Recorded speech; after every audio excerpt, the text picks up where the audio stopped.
Welcome back, folks. You're with us here on Sport Federation TV. Nice to have you with us. And if you've just joined us, tonight is definitely a look at the recent awards ceremonies that's been happening. Of course, Cape Town Sport Council had their awards this past Saturday, and the athletes and the federations and the administrators have been coming through in their droves with their accolades. And of course, they now go on to the Provincial Sport Awards. You'll know that we spoke to Tezna Abrahams, Sports Woman of the Year. She took the World Championship for Q Sport. And now in studio with us is Tezna Abrahams, Sports Woman of the Year with Disability. Tezna, welcome. Hi, thank you so much for having me. It's the first time with you with us here, right? Yes, it's the first time, so I'm really excited to be here. Congratulations. Big award for you, Sportswoman of the Year with a Disability. How are you feeling? I'm feeling really great. So it was a big surprise to have actually won the award. I was nominated last year for it as well, and to have actually won it this year was kind of like a full circle moment for me. I was like, this is really nice. Did you really feel surprised? I did. Look at you had to send in your CV and all your accolades. I mean, I would think my accolades count for themselves, so I assumed I had a very good chance to possibly win, but I didn't know the other nominees, so they could have just as good as accolades as I do, so it could be literally anyone's game. Did you get a chance to meet some of the other athletes, other nominees? I met the horse racing or horse riding nominee. We were at the Paralympic Games, so Philippa Johnson. Yes.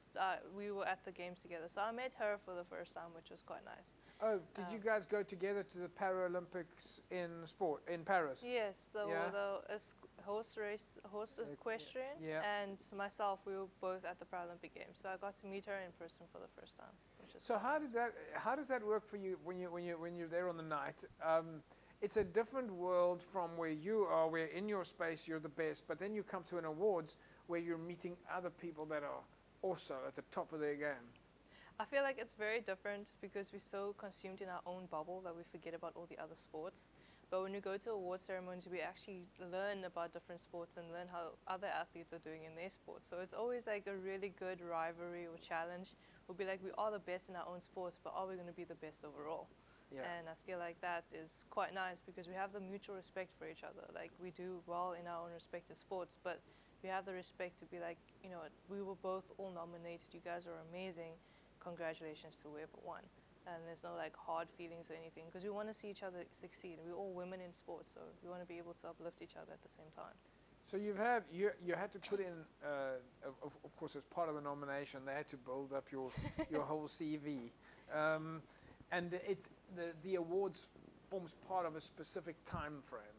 I think it's from August 2023 to September or the previous year. But what were the elements that your federation put down for you as the big accolades? The fact that I was a 3-time African record holder in the long jump. I have medaled at SA National, so I've been SA National champion 2 or 3 times already. Yeah. And the big one is being able to go to Paralympic Games and have won there. I was at World Championships last year, but that was in July, so just missed the qualifying period. But to be able to go to World Champs or Paralympic Games and break an African record there, I think made it even nicer, and to place 10th in the world for the 200 meter. Because we at the moment we compete combined, so I run and jump with the single and double amputees. So we have 3 different categories in it. So the fact that we run combined and I'm 10th and I'm respectively 11th combined, but in my own disability class I'm 2nd in the world and I'm 3rd in the world. So it was quite nice. I think that is probably what's allowed me to win Sportswoman of the Year this year. So, I mean, a lot of people won't know this, but your speciality is track and field. That is correct. Yeah. So, track and field's got all sorts of different disciplines in it. Tell us a little bit about your speciality. I mean, you were a former international swimmer, and the shift from swimming to track and field is quite a jump. It was a very big change for me. You're going from water, yeah. From water to land. They always have the saying that swimmers are much better in water than we are on land. And I always wanted to test that theory. So I think last year when I randomly decided, hey, you know, let's try track. It could be fun to keep fit. Yeah. I found myself in a completely different element because with water we weigh nothing, and on track you have the whole gravity of everything that you got with you. So it was quite a big change, but I think the experience I had with swimming allowed me to mirror what I need to do in track, the amounts of training, dedication, and things like that. So in track itself, I'm a long jumper, a 200-meter specialist, and I do the 100-meter as well. So those are the three disciplines that I participate in. When you're training, I mean, do you do any of the other codes, or do you just keep it in that groove? 100-meter, 200-meter, long jump. I did attempt the other codes last year, so I did a bit of discus at nationals and shot puts.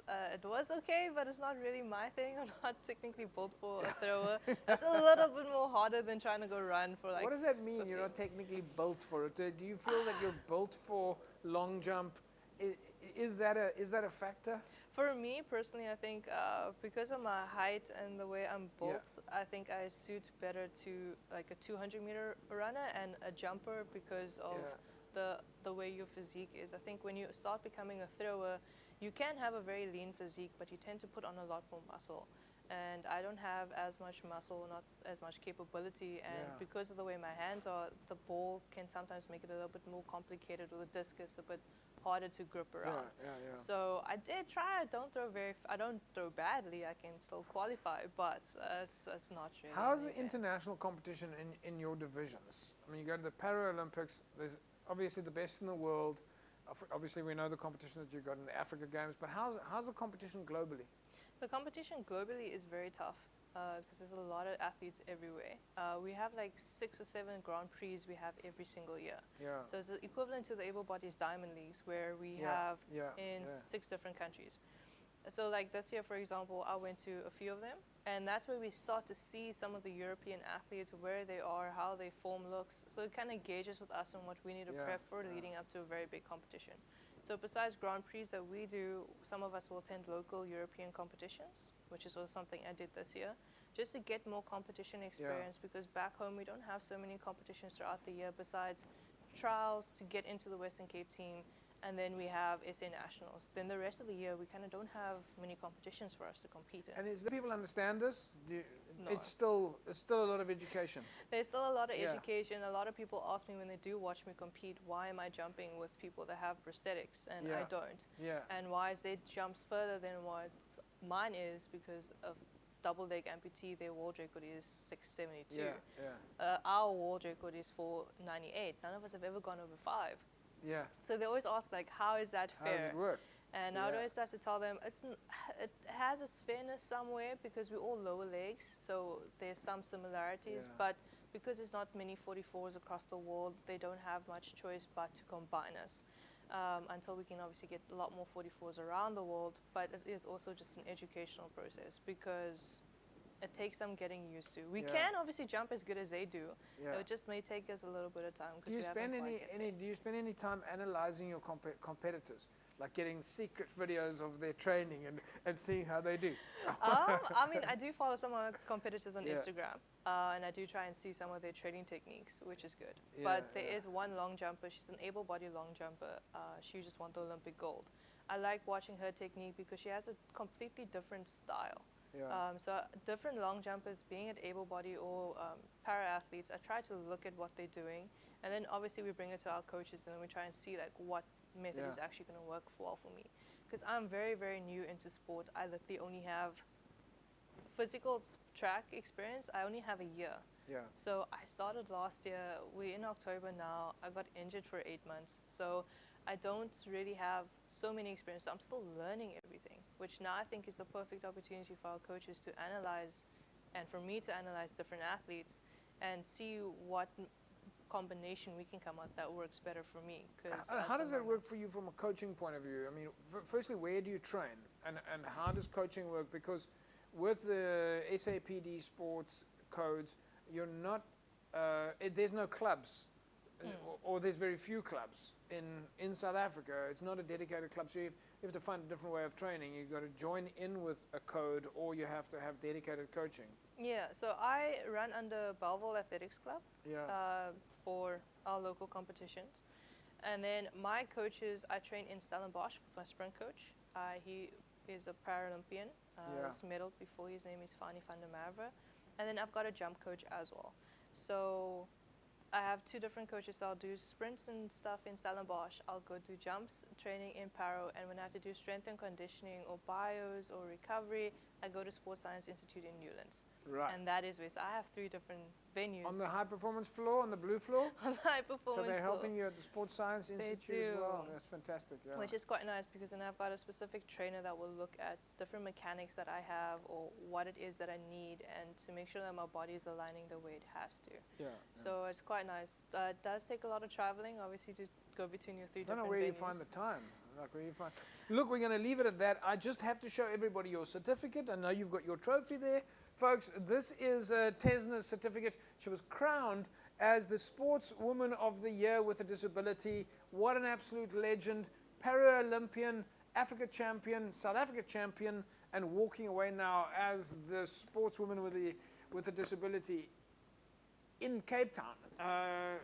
Tez, congratulations. I think you're an inspiration for everybody that's watching now. We're so proud of you. I know we're going to see now the Provincial Sport Awards, and hopefully everybody, all the sponsors are storming to you to sign you up and get you on their brand listing. Oh, that would definitely be amazing if that were to come true. But I'm definitely looking forward to meeting all the other nominees for the Provincial Sports Awards, and hopefully, if things fall into my favor, I'll be able to come back with that trophy as well. So I'll be very excited, and thank you so much for having me. It's been an absolute pleasure. There we go, folks. Tezna Abrahams, what an absolute legend. We're going to be following her so much more. She goes, of course, from here to the Provincial Sport Awards and then hopefully on to the South African Sport Awards. That is a wrap from us this evening. We'll see you again next week, same time, same place. Have a fantastic sporting weekend. Bye-bye.